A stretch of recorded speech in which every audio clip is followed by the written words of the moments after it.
interessantes, desde empreendedores digitais a empresários que fazem a diferença na economia do Brasil, né? Case de sucesso, pessoas que começaram uma história aí também fora do Brasil, no exterior. Em cada nova edição do Gente Negócio, cada noite a gente tem aqui repercutido casos bem interessantes. E a gente tem trazido muito para debate aqui as situações que envolvem inovação, tecnologia, o mundo virtual, que tem acontecido de forma acelerada no dia a dia de muitas empresas, né? A gente teve uma pandemia que acelerou muitos processos, muita disruptura. E aí, hoje eu tenho um convidado que tem tudo a ver com esse bate-papo. O Marcelo Minuti é graduado em Administração de Empresas com MBA Executivo em Marketing pela ESPM. Ele também tem uma especialização nos Estados Unidos em gestão de projetos digitais. O currículo é extenso, né? Possui especializações em social network. Também é uma especialização fora, nos Estados Unidos. Se eu estiver errando alguma coisa do currículo, ele vai já me corrigir. Ele adora ser palestrante, consultor, mentor e pesquisador nas áreas de inovação, tecnologias disruptivas, marketing, gamificação e design de negócios. Quer dizer, é um homem que está muito antenado com a realidade que existe hoje e o que vem pelo futuro. Atua no mercado da mídia digital há mais de 20 anos, é muito tempo, né, gente? 2 décadas, sendo um dos pioneiros no Brasil. Nossa, tão jovem, pioneiro no Brasil. Está entre os principais especialistas em inovação e transformação digital no país, e as suas palestras e cursos já foram vistos por dezenas de milhares de pessoas. Ele está morrendo de rir enquanto eu estou lendo o currículo dele. Muito prazer te conhecer, Marcelo, mas teu currículo é muito bacana. Parece uma redação isso daí, Virgínia. Tá vendo? Mas você que é professor, ótimo. né? Você que é professor, tá lendo a sua própria redação da sua vida, né? Da sua história, né? Isso Marcelo, mesmo. o Gente Negócio é esse bate-papo, sabe? O Marcelo está falando de Brasília, mas ele nasceu em São Paulo, me falou, né? A gente estava trocando figurinha aqui no bastidor. E aí é o seguinte, como a gente tem muito assunto e a tua história é muito interessante, vamos embora falar um pouco sobre você, né? A gente já falou aqui o teu currículo e tal, mas me fala quem é o Marcelo Minuti hoje, que faz sucesso também na internet. Então, Virgínia, na verdade, Marcelo Minuti são várias coisas, né? Tem Sim. e é sempre interessante a gente ver que a gente se transforma, né? Cada dia que passa, você já não é mais a mesma pessoa que você era antes. Verdade. Então, eu tive toda uma carreira aí trabalhando em grandes empresas. Por que que eu sou dos pioneiros? Porque praticamente eu comecei a trabalhar no setor financeiro, né? Eu sou de São Paulo, você comentou, e comecei a trabalhar no setor financeiro na área bancária, trabalhando lá no Bradesco, né? Comecei como bancário no Bradesco, e eu tive a sorte ou o azar de começar a trabalhar com internet. Eram os primeiros projetos de internet no Brasil. Era algo que estava começando, tinha meia dúzia de usuários de internet no Brasil, e a gente já estava projetando serviços para essas pessoas.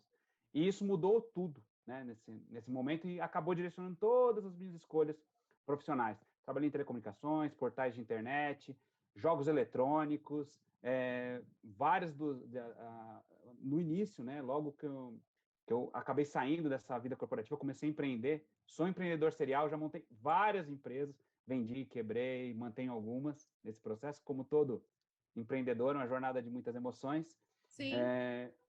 E nesse processo, Virgínia, o que eu aprendi com a vida, né? Que muitas das coisas que a gente acha que vão ser o futuro, e por isso que eu gosto de falar de inovação, elas são no futuro daqui a 1 ano. Quando chegam? E os planejamentos que a gente faz, normalmente, eu vou me dedicar minha vida para isso. Raramente você consegue fazer isso, porque a vida te leva para outros lugares, principalmente para quem mexe com esse mundo digital. Tanto que, nos últimos anos, eu acabei entrando na parte acadêmica também. Tive a honra aí de receber 2 anos consecutivos o Prêmio de Excelência Acadêmica IBMEC como o melhor professor de inovação e estratégia do país, né? Nossa, Em parabéns, né? soluções corporativas. E tenho dedicado bastante tempo para a educação, porque eu acho que a gente não tem um problema da tecnologia que falta emprego para quem não tem, né? Para quem não tem formação tecnológica. O que falta no país é a gente conseguir rapidamente formar as pessoas para que elas consigam chegar nesses postos que exigem cada vez mais conhecimento e tecnologia. Então, estou tentando fazer minha pequena contribuição para a sociedade nesse processo.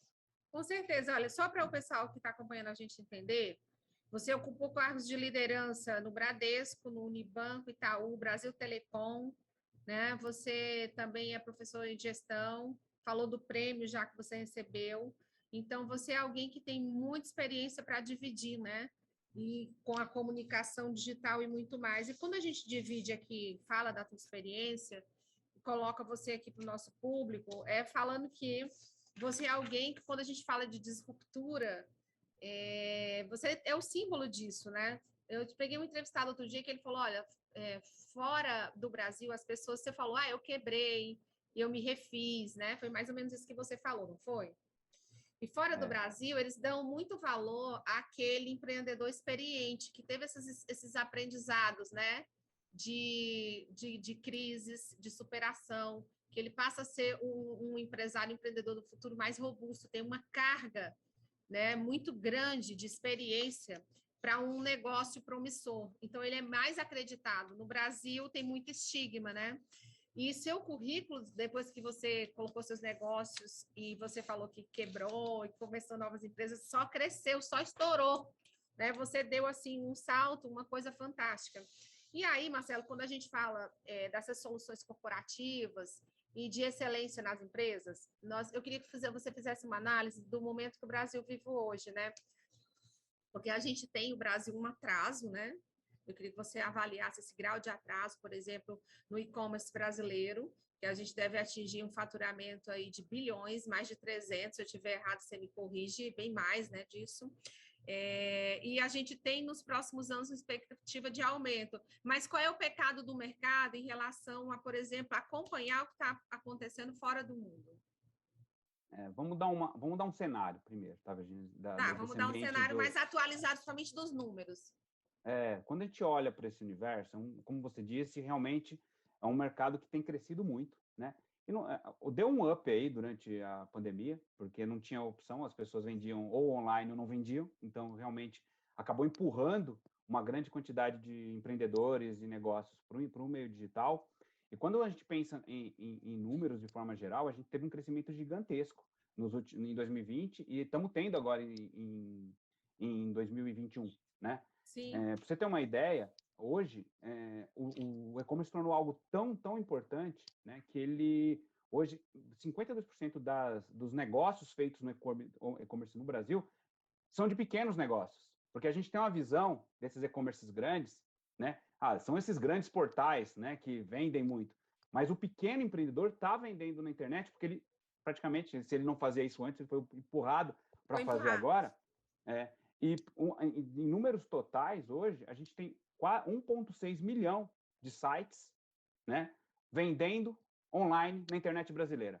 Pensa a quantidade de empresas. Isso é um aumento, um salto, quando a gente olha do ano anterior para o nosso agora, de mais de 20%. Então, é um salto. Por quê? O consumidor, de forma geral, começou a se entender que o digital não é um bicho de 7 cabeças. Ele consegue fazer coisas, consumir coisas pelo ambiente digital, mas ele tinha esses receios antes. Agora não. Né? Agora as pessoas pedem comida, começaram a pedir, começaram a ser doutrinados com isso já com serviços como Uber, como Cabify, 99, né? Pediu com um carro por aplicativo. Então, o digital começou a entrar na vida das pessoas como sendo um caminho possível para elas consumirem produtos e serviços.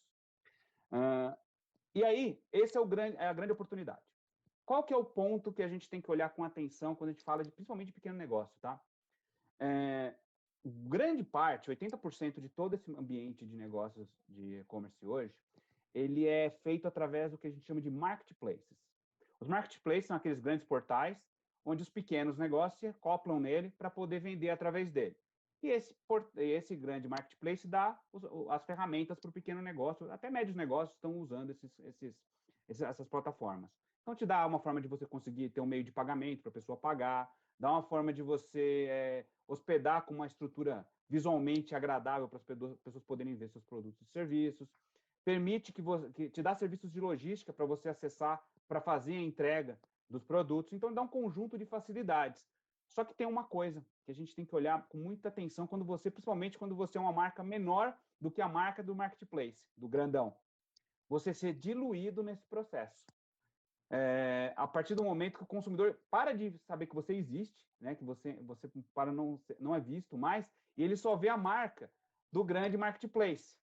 Que, Magazine inclusive, Luiza, um exemplo. Magazine Luiza, Amazon, todas essas Sim. grandes. Inclusive, chega na sua casa com a embalagem desses fornecedores, muitas vezes, com o logo deles.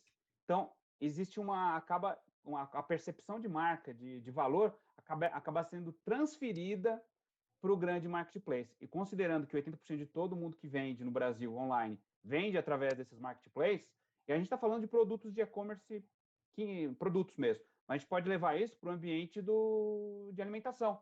Quando você olha para o iFood, quando você olha para o Uber Eats, são plataformas, são marketplaces, só que de um produto diferente, né, que é de alimentação, que é onde as pessoas estão inseridas. Muita gente pede, por exemplo, um prato, uma comida de um restaurante, e nem lembra direito o restaurante que pediu, só lembra que foi pedido naquela plataforma.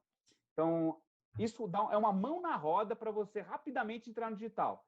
Mas se você não tiver uma estratégia sólida, no médio e longo prazo, essas plataformas podem diluir você e você perde o relacionamento com o seu público final, né? Então, é uma parte de uma grande oportunidade, porque cada vez tem mais gente comprando pela internet, então tem muita oportunidade para crescer nesse ambiente, mas sempre olhando com atenção para não ser diluído em cima desses grandes espaços que são de grandes marcas, né? A gente começou falando aqui dessa aceleração que a pandemia fez, né? Inclusive na estratégia de comunicação das empresas.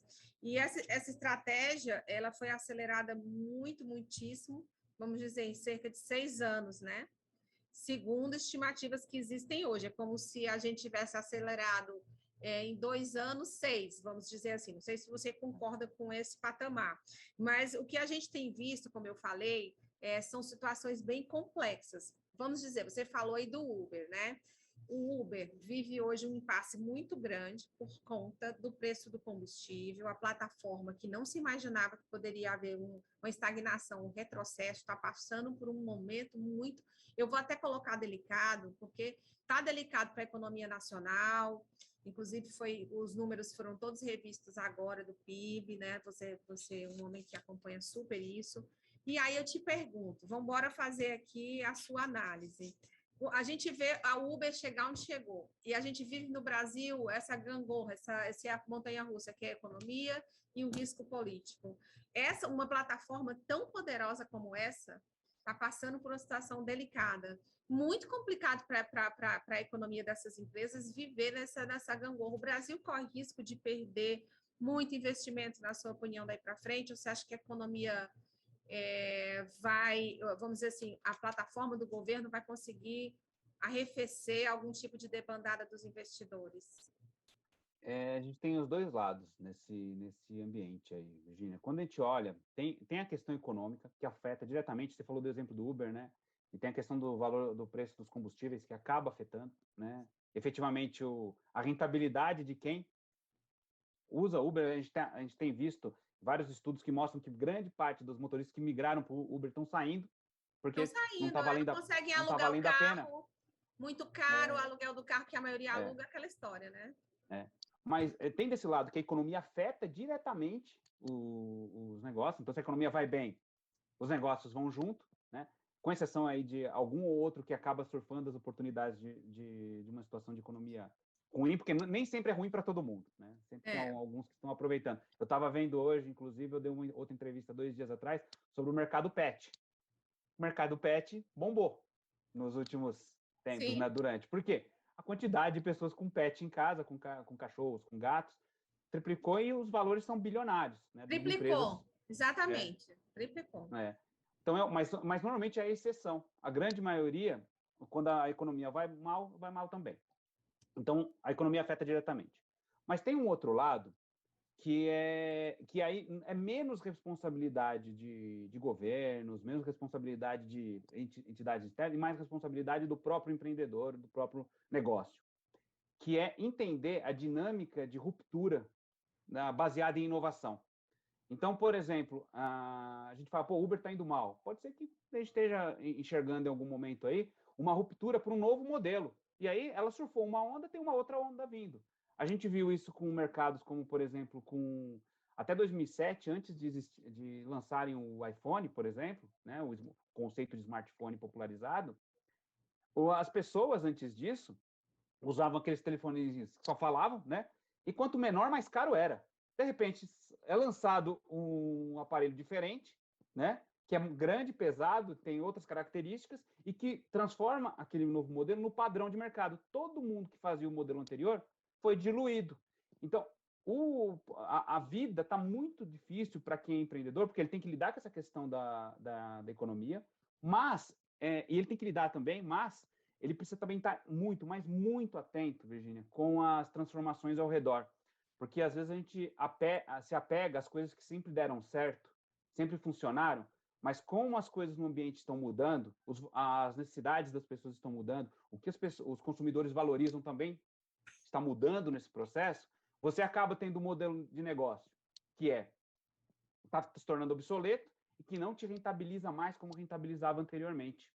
Então, de um lado, você tem essa questão que políticas governamentais afetam diretamente, né, porque a economia está diretamente ligada, mas tem do outro lado, você não pode ficar parado. Você precisa efetivamente olhar o que está acontecendo e explorar essas oportunidades.